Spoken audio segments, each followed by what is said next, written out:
Hi, I'm Dave Burkett, Michigan football beat writer for AnnArbor.com, back with my colleague Mike Rothstein for another Michigan football pregame. Last week, Michigan beat Western Michigan. Pretty good game all around. Defense played great. Tate Forcier, the freshman quarterbacks, were better than expected, I think. Notre Dame, a different challenge this week. Mike, what do you think? Much bigger challenge this week. Notre Dame is better in every facet than Western Michigan was. Offensively, they present a great challenge with two wide receivers, Michael Floyd and Golden Tate, who are probably the best tandem in the country. And what they do is they would open up the field for Kyle Rudolph, who's the best pass-catching tight end in the country. Defensively, their secondary is extremely deep, extremely talented. They probably have 6 guys in that secondary who are going to play in the NFL at some point. Their weakness is the defensive line, which could play into Michigan's hands a little bit because of the way they like to run the spread. Well, the biggest issue for me in Michigan's defense is the secondary. You kind of alluded to it with Notre Dame's the group of pass catchers they have out there, and Michigan being thin in the secondary. It's really going to be tough for Michigan to match up with Floyd and Tate and that crew.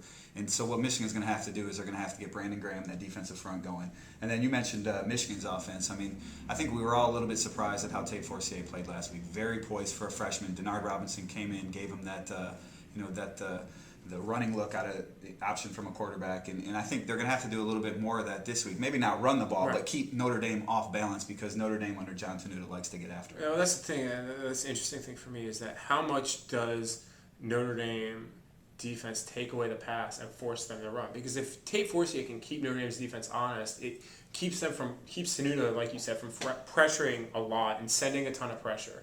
And I think on the other side of the ball, the big key, like you hit with Brandon Graham, is actually going to be the play of Craig Rowe, the freshman. If Craig Rowe can play well and can keep Notre Dame from doubling Graham, or doubling Martin in the middle, or doubling Van Bergen, then what it's going to do is it's going to open up Graham to be able to maybe beat a tackle, beat a tight end. The other thing Notre Dame did last week, and they've done it a lot the past 2 seasons, is they max protected a lot. They played a lot of 2 tight end sets, a lot of 3 tight end sets, getting an extra blocker in there to keep Clausen upright.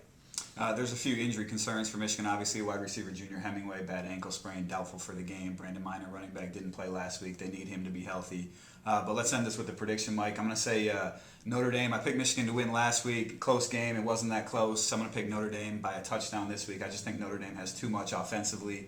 And I'm a little bit concerned about the freshman quarterbacks playing against that defense on this stage. Well, wait, we're going to agree on something? What? First time for everything. No, unacceptable. I'm still picking Notre Dame. I'm picking Notre Dame 31-21. I think if Hemingway doesn't play, it could be worse, because Hemingway is that option guy that can run down the field. He can spread the field out a little bit that will help Forcier, and Forcier really seems comfortable with him. If Hemingway's out, that could cause a lot of problems too, but I'm going Notre Dame 31, Michigan 21. All right, thanks for joining Mike Rothstein, Dave Burkett, AnnArbor.com. Check back next week, and we'll talk Michigan, Eastern Michigan.